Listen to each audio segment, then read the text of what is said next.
heat transfer. Because if you master with these two subjects, you will master with every other subject. Or in other words, other subjects like boiler, refrigeration, air conditioning, thermal power, etc. Everything is based on these two subjects. So even you learn in Vietnamese or you learn in English, doesn't matter. But you must be master these two subjects. All right. So that wise in this the English subject, you need to, I want you to review these two subjects again. So today we will go through some basics of the thermodynamics, and the next week we go with the heat transfer. Of course, as you know, these two subjects you learn in one semester. So in the two sections, this week and next week, is not cover everything. Just give you the very basics picture. And of course, I believe that you will learn it in Vietnamese. So this one just help you to summarize what you have learned. And as Irene mentioned, in the final exam, you also have some exercise or some problems in the thermodynamics and the heat transfer that you have to solve it. All right. So again, I would like to emphasize the importance of the section of the lesson today and the lesson next week.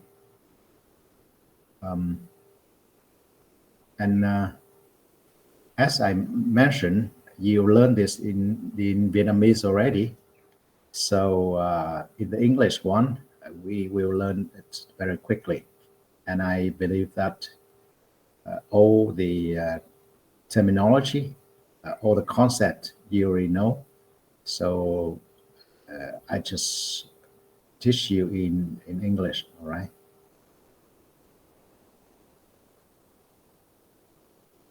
You see the next screen yet, everyone? No, Yeah. not yet. Not yet? It's still the first screen? Yeah, it's still the first screen on your software. We don't see your presentation yet. You don't see my presentation? Yeah. Uh-oh.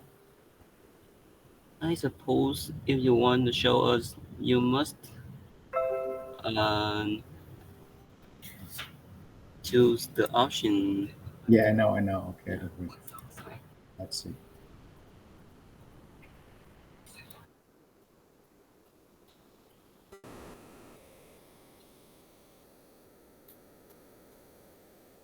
Okay, so you see the screen Yeah, go yet? it's Is work. okay? Yeah, it's work. All right, good. All right, so in this subject, you will review about the first law of the thermodynamics. After that, we talk about the equation of the ideal gas. Third part is the second law of the thermodynamics. Number 4 is the pure substance and applications. And the last one is the moisture, air, and application. All right.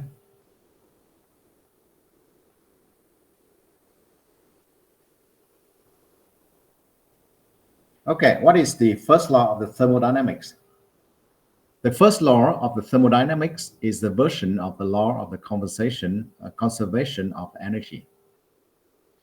And you know that for the law of the conservation, they say that the energy cannot be lost and cannot be created.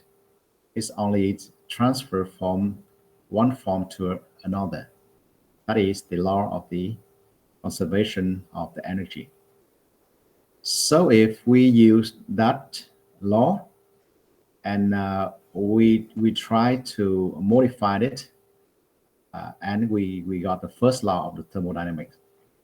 So you see that's how important the law of the energy conservation. Okay, they say that the total energy of an isolated system is constant. Energy can be transferred from one form to another, but cannot be created or destroyed. Okay, cannot be destroyed or created, but it's the transfer from one form to another. Okay, there is some vocabulary, as you already know. Thermodynamics is the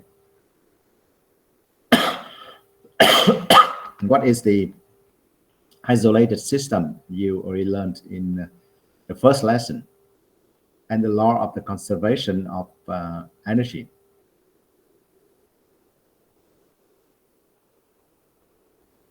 Okay, an example of the isolated system, we mentioned about this already. For example, we put the whole experiments in the box, and this box isolate the system with the surrounding.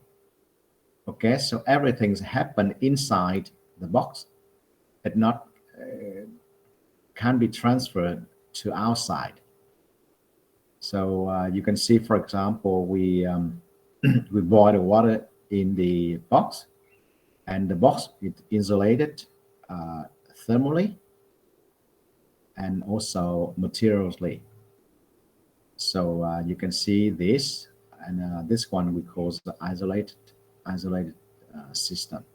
We know it. Okay, so there's two forms of the energy that we use in the thermodynamics subject. That is the heat and work. Is a form of energy. So heat, the transfer of energy from one body to another as a result of the difference in temperature or the change in phase. For example, you can see that the when you got the two bodies have the different temperature. For example, our body, the human body. The human body is about 37 degrees as normal. And the surrounding, we can say, for example, we sitting in the air conditioned room, and the temperature in the room is 25 Celsius degree. So you see that the difference between the human body temperature and the room temperature. So obviously, there will be the heat or the energy transfer from the body to the surrounding. And this procedure is happen all the time until we die. All right. So only the dead body cannot transfer energy anymore. But as long as we're still alive, the energy will be transferred because we have the different temperature between our body and the surrounding. So that's it, one example. Or another example we already seen in the first lesson. For example, we got a hot cup of coffee at about 70 degrees Celsius, and we place them in the room at 20 degrees. So obviously the heat will be transferred from the cup of the hot coffee to the surrounding. And this procedure has happened until we got the energy balance. That means when the temperature of the hot cup of coffee and the surrounding have the same temperature. So at that time, the heat transfer is stopped. So that is the energy transfer from one body to another as a result of the different temperature. And as a result of the phase in the change in phase. Okay, so for example, when you boil water and you bring the water up to the 100 degree, so if you put the thermometer into the bowl or the the boiler, you can see that the temperature doesn't increase anymore, but the heat still transfer. So the heat, at that time, it doesn't use to increase or decrease the temperature of the water, but it's used to change the phase of the water. Or in particular, it changed the phase from the liquid to the steam. So in that case, the heat still transfer, but in form of the changed phase. All right. You can hear me, everyone? Yes, I can. It's clear? Yeah, Yes, it's clear. yes. All right, that's good. Okay, so that is the first form of the energy. Give me the second. I close the door here.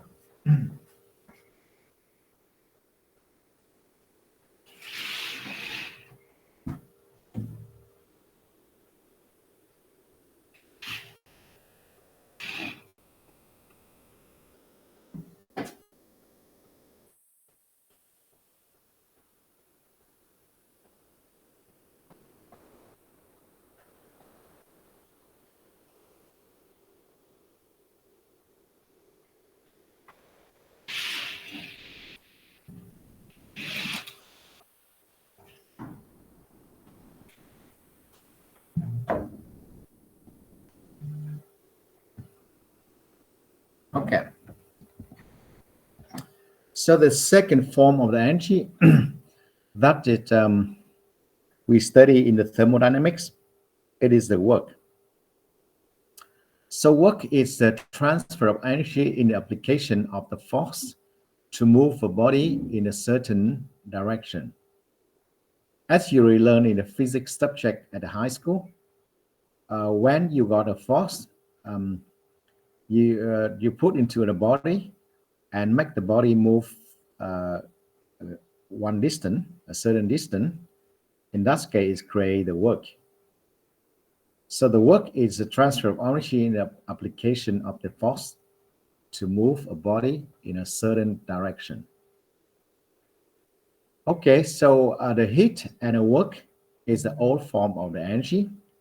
And as you know, the energy have the unit, the in SI, I mean the system of the international is the joule.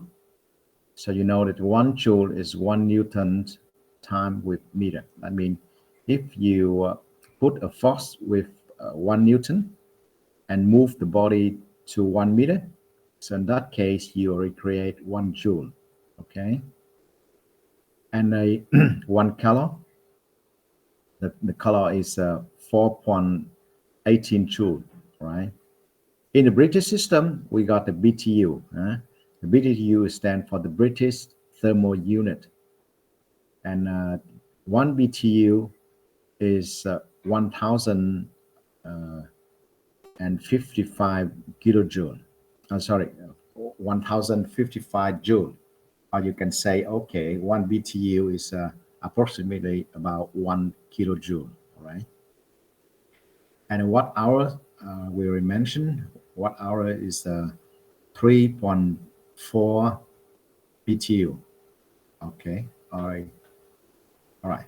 So that is the unit we use in energy, and of course, heat and work is a kind of energy. So we got the unit here is a joule, or in British system is BTU. All right, so you know what the heat is and what is the work is. All right.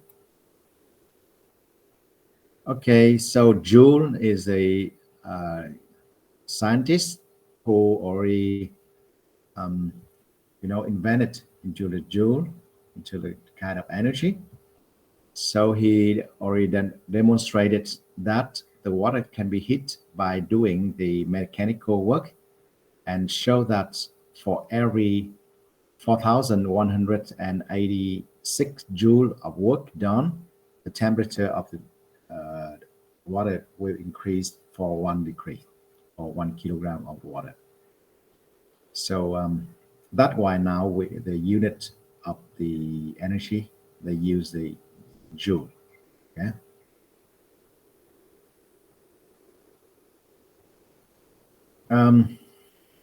So what is the heat engine is? So the heat engine is a system that converts heat or thermal energy to mechanical energy. For example, we got the internal combustion engine, the steam engine, the gas engine. So all the engines, the engine is the machine to create work. And if the engine you use the electricity, we call the electrical motor or electrical engine. But if we use the heat to create work, we call it the heat engine. All right. So the motorbike you use every day to move from one place to another is the heat engine, because they need the petrol to burn. When we burn the petrol, it's create heat, and then that heat will create work to move the motorbike from one place to another. And we already mentioned about it. For every engines, they need to work between two sources. One have the high temperature and one have the lower temperature. So for the heat engines, it will receive the heat from hot source, and it will release part of them, is Q2, to the cold sink, and the rest of energy will transfer to the work, W. Okay. So according to the law of the conservation energy, we got the Q1 equal to Q2 plus W. The Q2 here we have to put into the absolute simple, because as you know, we define that if the equipment receive the heat, we call that heat will have a positive value, and if it's release the heat, that heat will have the negative value. So in this case, because the Q2 is the heat released from the heat engine, so it have the negative value. So in that case, we have to put the absolute simple into the equation. All right. So from the law of the energy conservation, we got the thermal efficiency. Okay, is the eta equal to the W divided by Q1 equal to 1 minus Q2 divided by Q1, and it's, if we consider for 1 kilogram of the working fluid, we got 1 minus Q small 2 divided by Q1. All right. Okay, so you know what the heat engine is, what's the internal combustion engine, what the external combustion engine, like what is the steam engine is, and what is the thermal efficiency.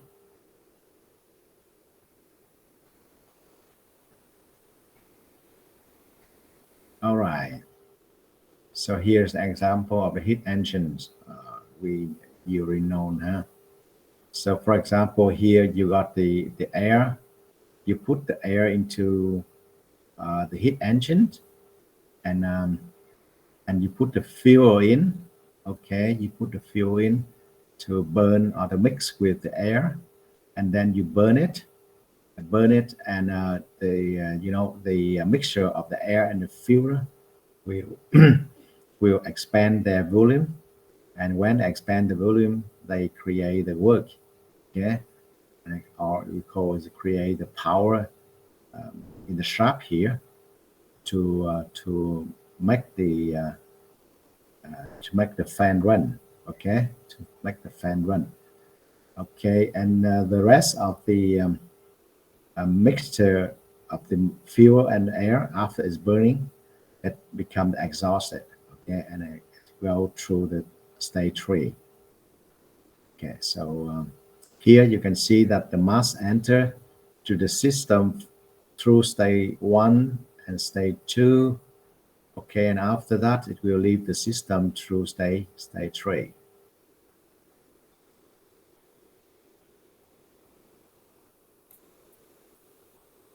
Okay, that is about the heat engine. For the heat pump or the refrigerator.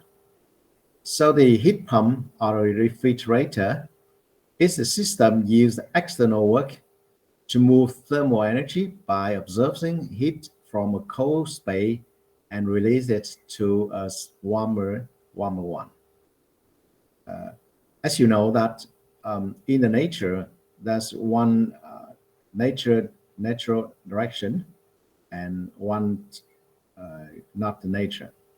For example, if you leave the water from the high to low, that means that it's the nature direction, and you don't need to supply any work. But the water still run from the high position to lower position.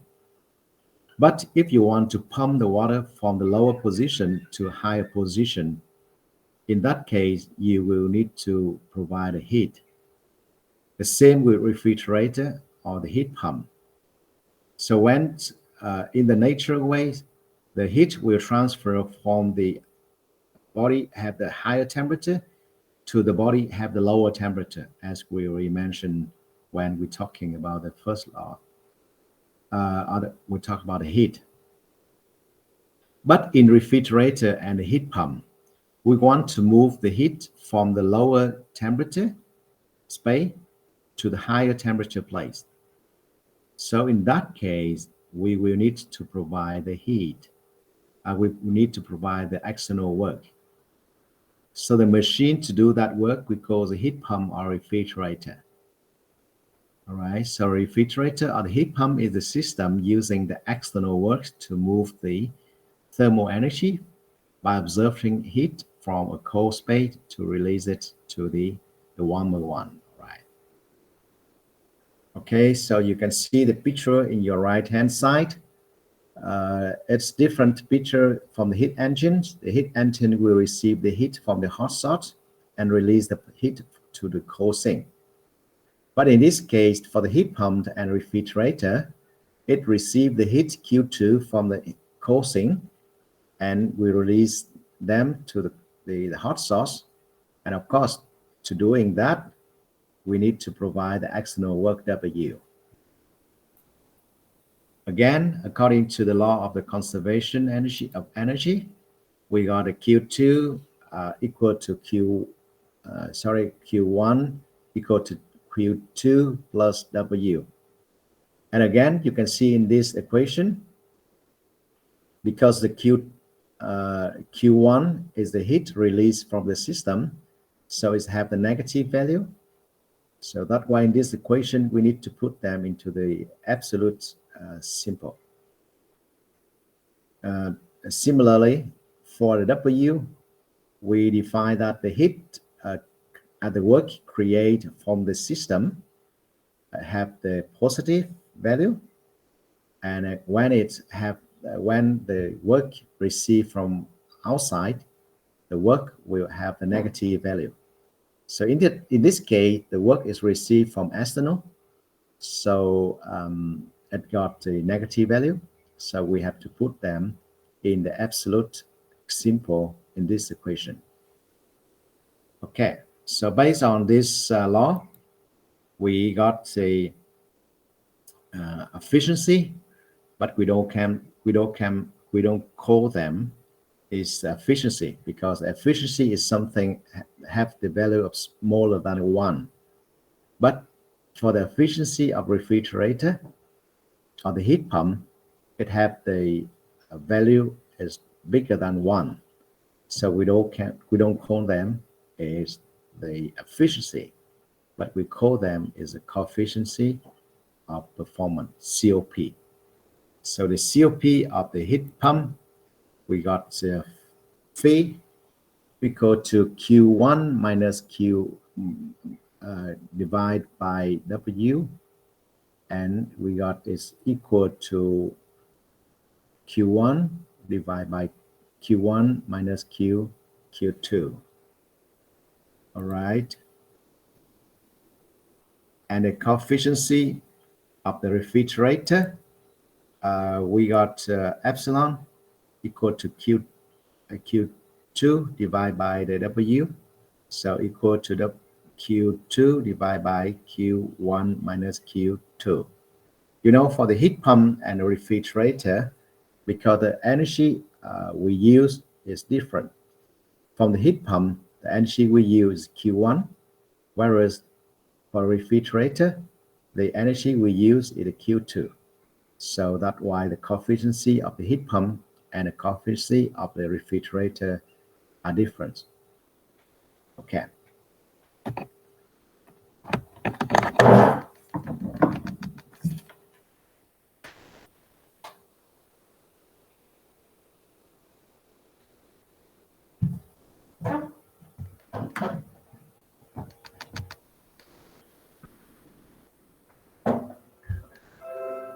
Are you still following me, everyone?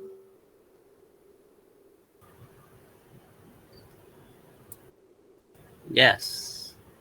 Okay, everything is clear? Yes, it is. Okay, good.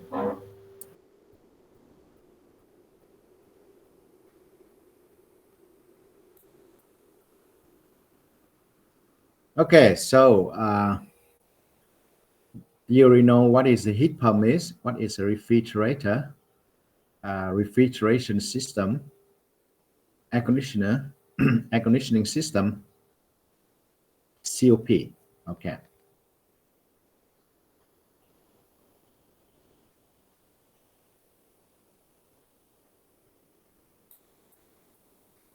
Okay.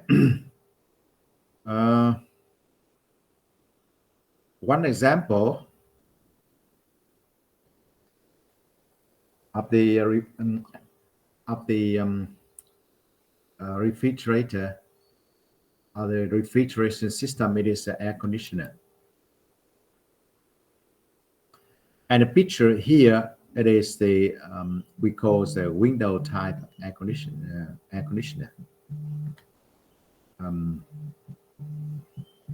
So you can see that the heat. Excuse me a second.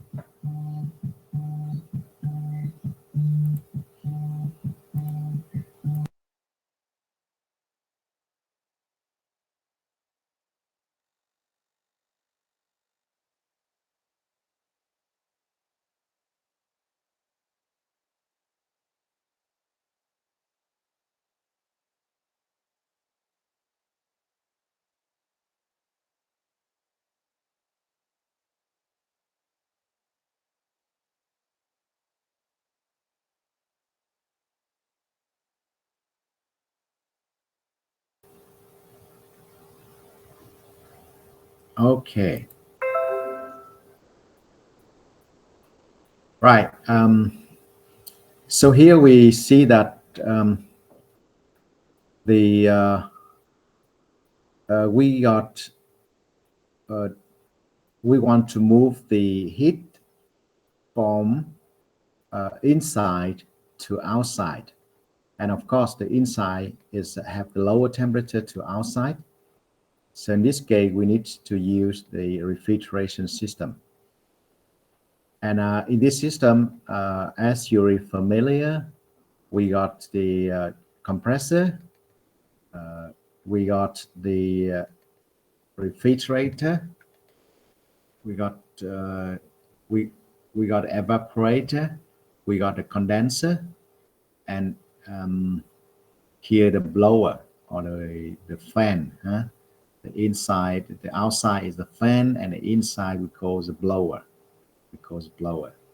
Okay, and here first you can see that when we put the power, or in this case we put the electricity into the compressor, it's the system start working, and it move the heat, the humid air go into or the system, you go into the evaporator, and then the cool dry air will move out from the evaporator. And of course, you can see that some moisture from the air will be released from the system. Okay, that is the inside. For the outside, we got outside air with the lower temperature. We put through the condenser, and it exhausts from the condenser with the higher temperature. That means the heat Q2 we got a Q2 is happen in the evaporator, or we call the evaporator observe Q2 from the system, and the condenser will release the heat Q1 to the outside through the condenser, right?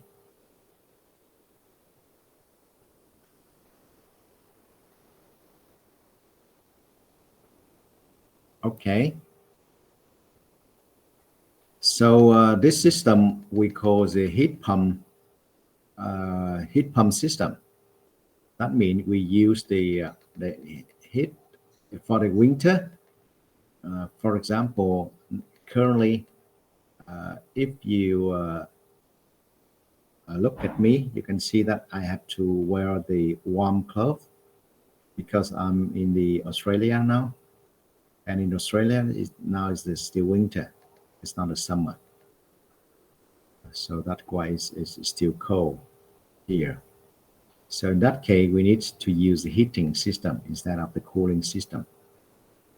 So for the heating system in the winter, as you can see in your left-hand side picture, we got the compressor unit we put outside, and then the heat will be warm, and you run inside the system. The cool air go into the system. In that case, the condenser, and then the warm air will supply to the system. So this one is a heat pump. I mean, in the winter, we use heat pump to create a heat to supply to the house, to make the house cool. In your right-hand side picture, that means in the summer, we use a cooling system. That is the refrigeration that you usually have during the in Vietnam, and in other words, in Vietnam, especially in the north of Vietnam, we only use the cooling system. So, or in other words, we only use the refrigerator. But in north of Vietnam, sometime now during the winter, they use the heat pump, because the heat pump and the refrigerator, they combine in one system, so they use it in the system. All right, now we move to the second part of the today lesson. This is about the equation of the ideal gas. The ideal gas is a hypothetical gas whose molecules occupy negligible space and have no interactions. Whereas you know that the real gas have to be considered as the ideal gas at lower temperature and the at low pressure and the high temperature. We got the ideal gas. So you know what is the ideal gas is, and what is the molecules occupy negligible space. What's the real gas is, what is the low temperature, what is the low pressure, and the high temperature. Okay.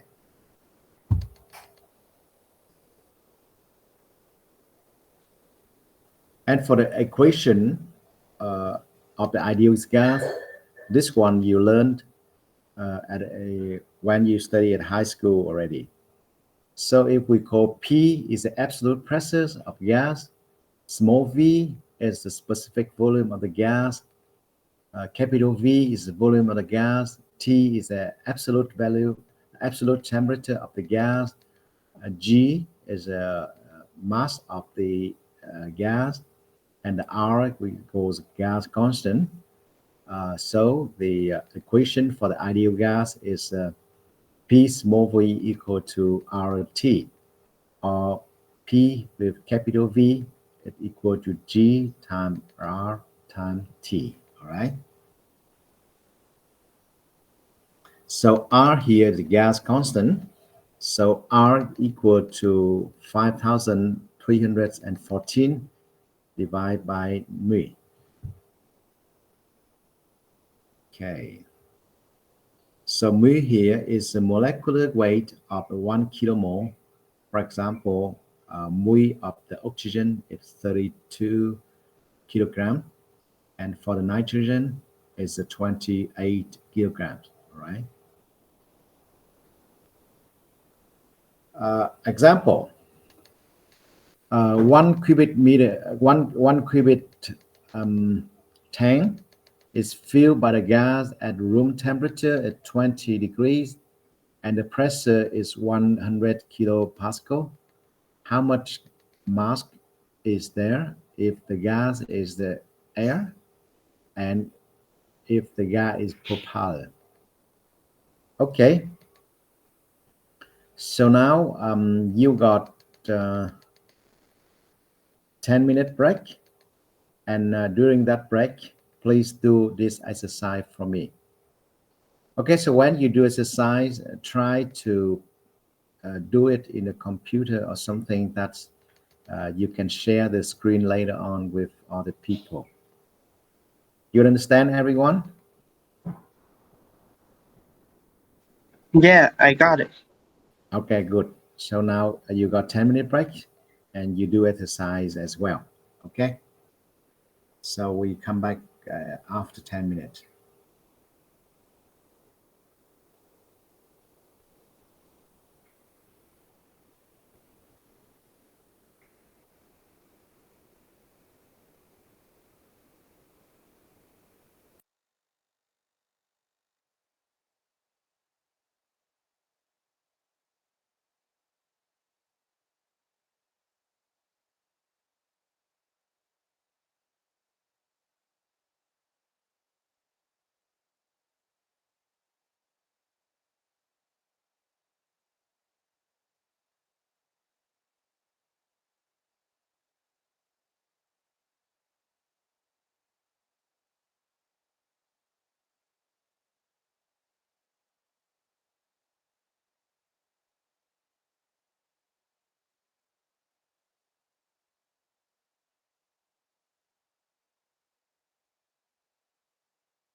Okay, very so.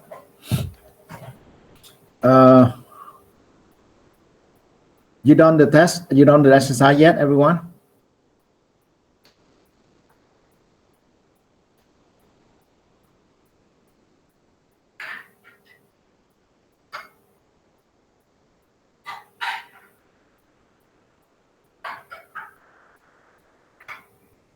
Everyone hear me?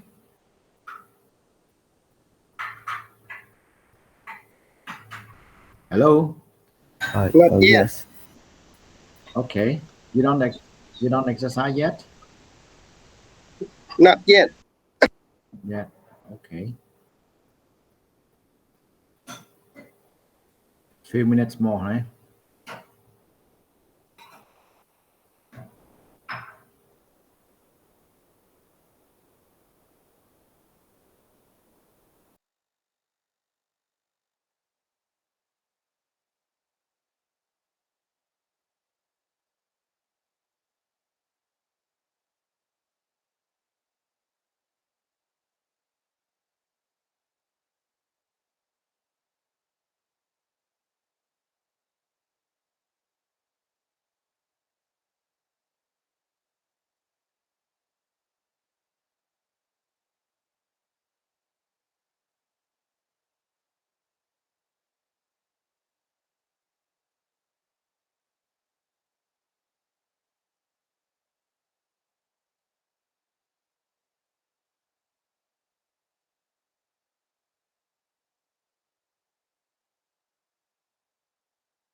Finish, everyone?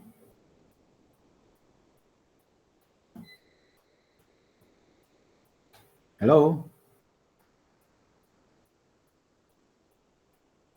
I think I'm done. Okay, so you want to share the screen to everyone? Who want to share? Nghĩa or Việt? Who want to share the screen?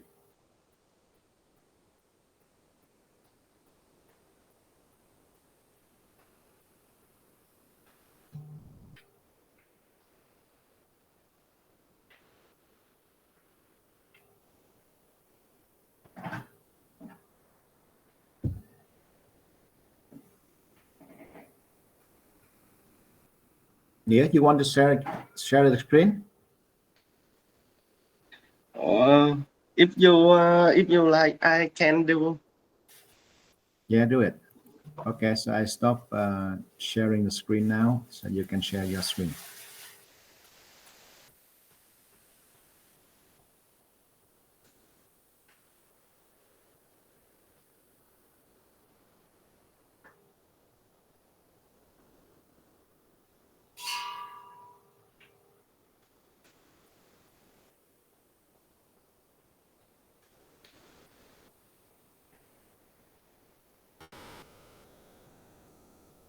Um, eh, is everyone see my screen? Okay, I think so. So because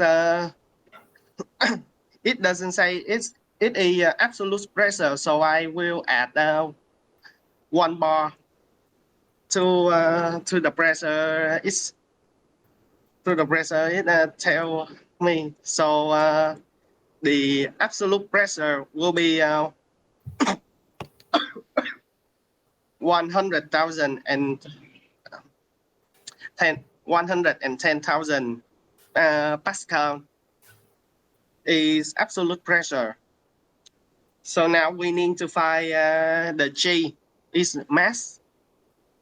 So with air we have the molecule number. Oh, sorry, my cold is bad, so I can't talk much. Okay. All right, that's okay.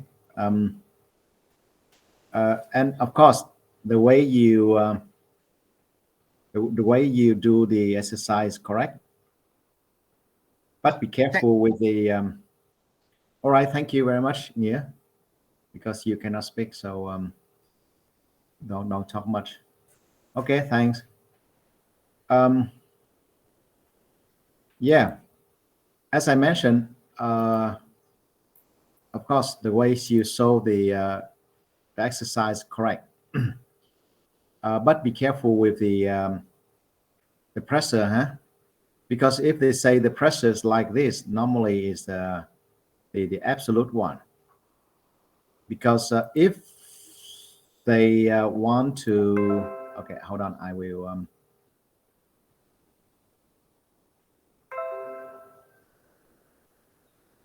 stop the screen and then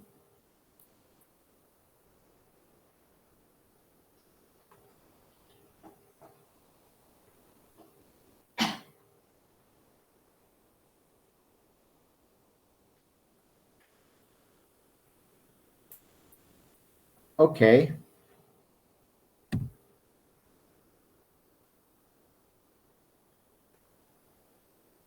You can see my screen now. I see. Okay, so if the not the absolute one, they will have the G behind the unit. You can see here the kilopascal G. You know what G here stand for? G is stand for go. Yeah, correct. So if they put its G behind the unit, so it means in that case you have to plus 1 atmosphere in. Okay. Okay, I see.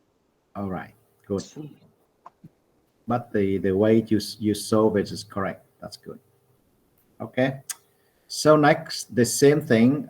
You can do it later, because if you do it now, maybe it's not. It will take a lot of time. Okay. So the exercise 2, a cylinder gas tank is 1 meter long. Inside, the diameter is 20 centimeter, and is evacuated, and then filled with carbon dioxide gas at 25 degrees. So to what pressure should to be charged if there should be 1.2 kilogram of carbon dioxide? So the same with previous one. In this case, you got the tank, we got the volume of the tank, you got the long, and you got the diameter. So you can work out the volume of the tank, and then you got the mass of the carbon dioxide is 1.2 kilogram, and the temperature of them. So in that case, you can work out the pressure. Okay, the same with the previous one. You use the ideal the equation for the ideal gas to do it. All right.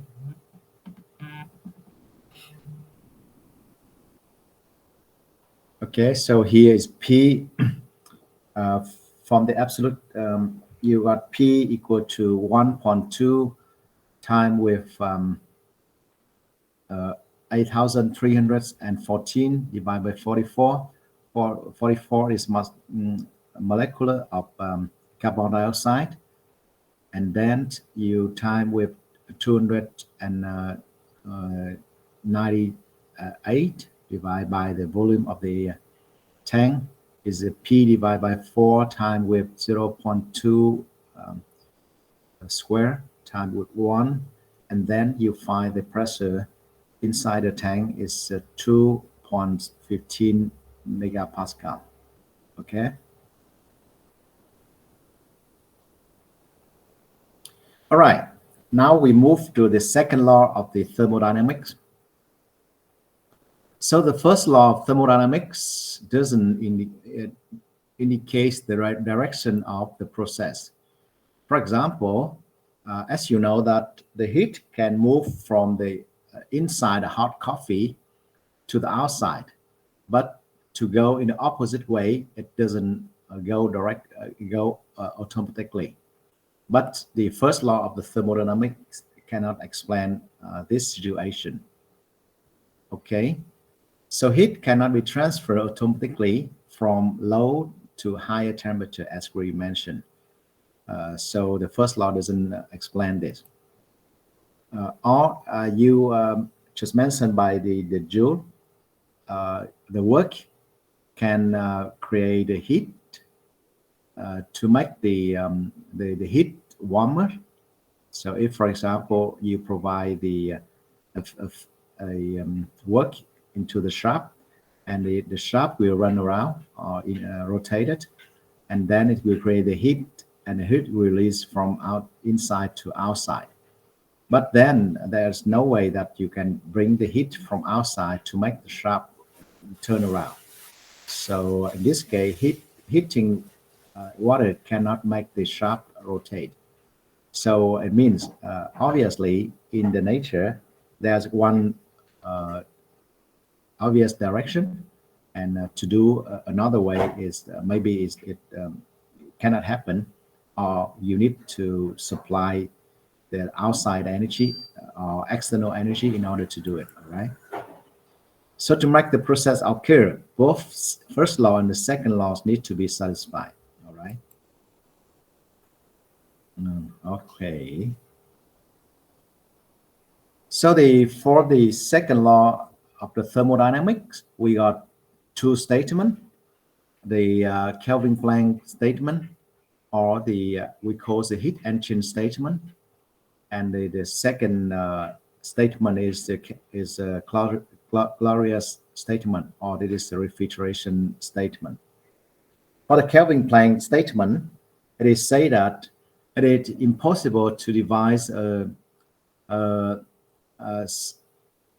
cyclically operation device, the sole effect of which is to observe energy in the form of the heat from a single thermal reservoir and to deliver an equivalent amount of the work. Or in other words, we can say it is impossible to build a heat engine that has 100% of the thermal efficiency. So it means for the Kelvin and Planck statement, they say that, okay, you cannot create a heat engine only work with the one source of the energy. So it must be two sources, the hot source and the cold sink. And the heat must be received from the hot source and release part of them into the cold sink, and the rest will create the work. So the thermal efficiency of the system cannot be 1 or is 100%. Okay, so the heat source and go into the engine here. This one doesn't work. I mean, cannot create this work like this. This one impossible, right? So it means, for example, this one is a ranking system. The boiler receive the heat. The system or the heat engine. In this case, it one is the steam turbine system. It receives the heat from the boiler, and then it's create a work in the turbine, and it will release part of the energy as a condenser. So in this case, you can see this is a real system, working principle of the thermodynamic system. So the thermal efficiency is eta equal to W out minus W in. W out is the work created by the turbine, and W in is the work consumed by the pump, and divided by the Q in. So the Q in here is the energy received in the boiler. So because the W in is very small compared with W out, so normally we say that the eta equal to W out divided by Q in, or equal to 1 minus Q out divided by Q in. All right.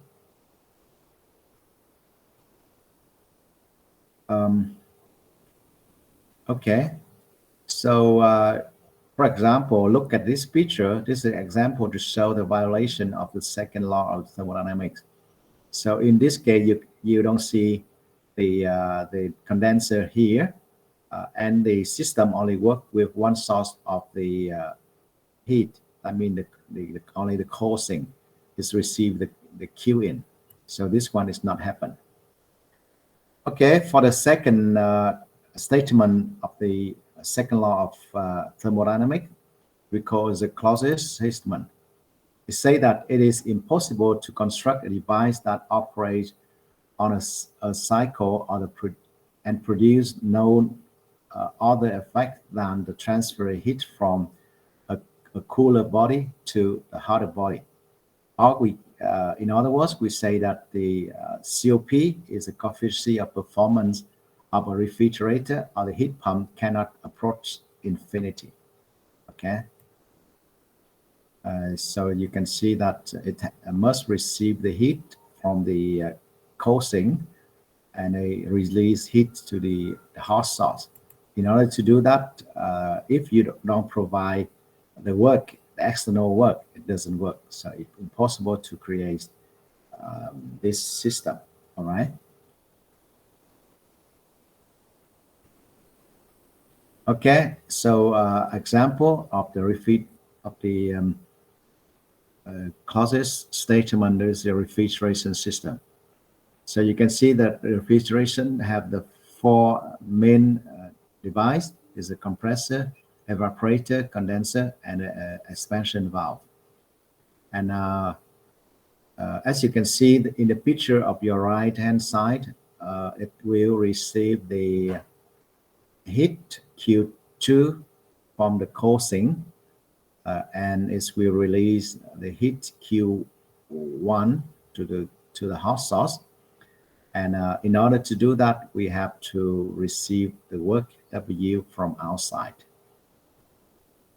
And the coefficient of performance of the system is epsilon is equal to Q2 divided by W, or equal to Q2 divided by Q1 minus Q2. Okay, we move to the third part we call the pure substance and application. So the pure substance are defined as substance that have the fixed chemical composition. Okay, so it means the chemical position, it doesn't change during the thermodynamic processes. And the system here, you can see that it got the solid, and then for the pure substance, it can stand in one of the three phases. We call is a gas, solid, and the liquid. So we can move from the solid, change phase to the liquid, and from the liquids, we change phase to the gas. And in order to do that, we have to go through the procedure as you can see in the picture here. Phase change of the pure substance. All right, we got the solid, the liquid, and a gas. So the solid to the liquid, we call is a melt. For example, we got the ice, and you put the ice to the outside, have the higher temperature, so the ice starting to melt. I mean, it transfer the form of the solid to the liquid, and from the liquid to the gas, we call that procedure is boiling. Okay, for example, when you boil the water, it will move from the form of the liquid to the gas, and from the gas to the liquid, we call the condenser. For example, you know that when the water in the form of the gas, if you cool it down, it will move back to the form of the liquid. And from the liquid to the solid, we call is the solidification or the solidified. Okay, solidified. So that is the procedure when you transform from one form to another form. Now, if you move it, you change the form from the solid directly to the gas, and doesn't go through the solid, and it doesn't go through the liquid phase, we call it a sublimate. Okay, sublimate. And you know what's the pure substance is? What's the mechanical composition? What is the phase change to melt or the melting, solidify or solidification, boil or boiling, condense or condensation, and sublimate or sublimation. I mean, one verb and one is the gerund or the noun. Okay.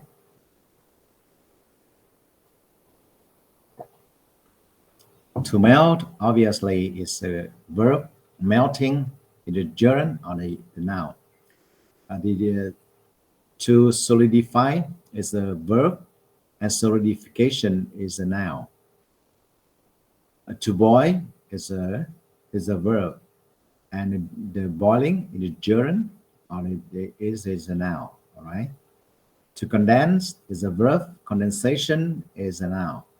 To sublimate is a verb, and sublimation is a noun. Okay.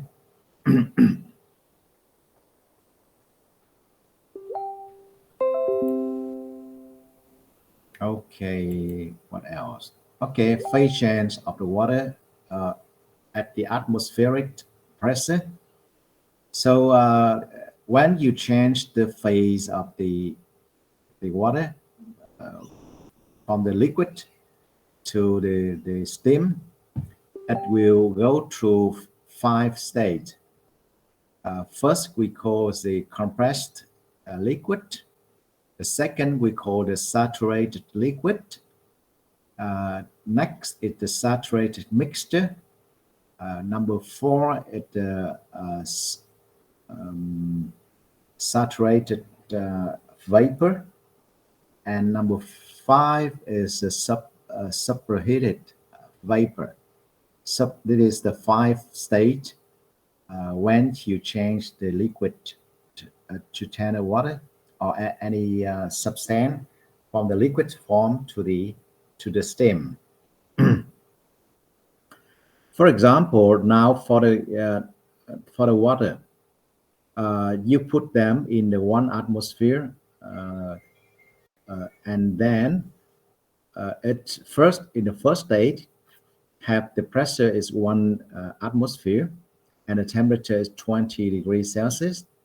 You start heating the water, and when you bring the water up to the 100 degrees, at the water it boil, and in this case, and we call them is a saturated liquid. It means at the 1 atmosphere, if you bring the water up to the 100 degree, we got the saturated liquid, and it's starting to boil. And when it boils, it doesn't change directly and immediately into the steam, but it will through the stage 3. That means we call it the saturated mixture. It's a mixture. Here's the mixture between the liquid and the steam. And we move from point 2 to point 3 to point 4.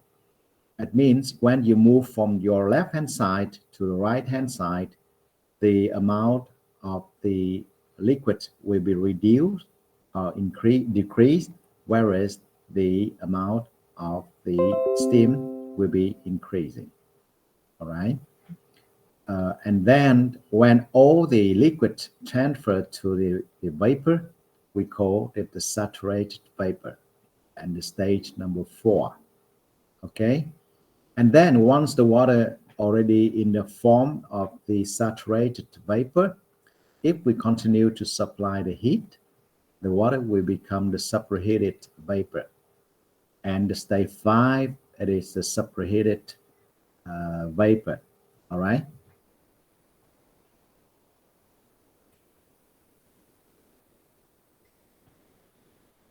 Okay, so the compressed liquid, you know what the compressed liquid is? What is a saturated liquid?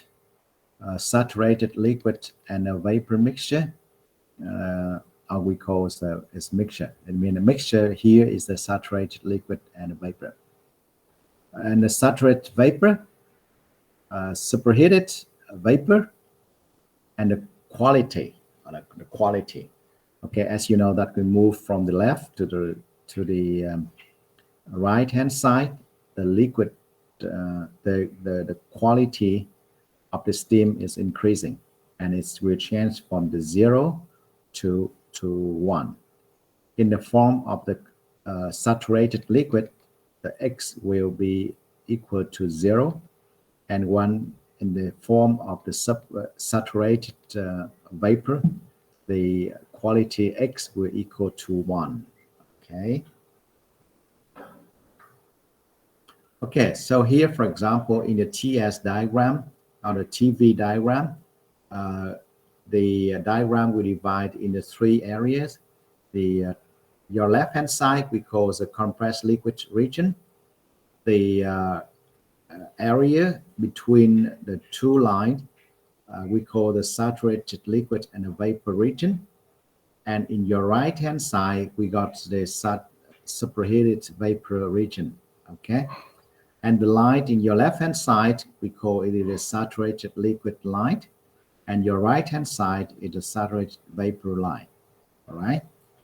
And the saturated liquid line and the saturated vapor line will meet them at the critical point. All right. This one you learned already. Okay.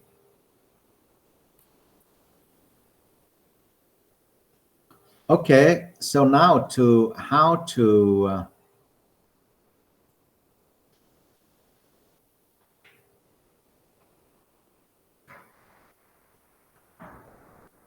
how to determine the properties of the pure substance. We use the two property tables, or we use the chart. First, for the compressed liquid or state 1, we can use the table we call the properties of the compressed liquid and the superheated vapor. For the saturated state, as state 2, state 3, and state 4, we use the table called the property of the saturated. And then for the superheated vapor at the state 5, we use the table again, the properties of the compressed liquid and the saturated and the superheated vapor. It means you have two tables, property table is the properties of the table of the property of the compressed liquid and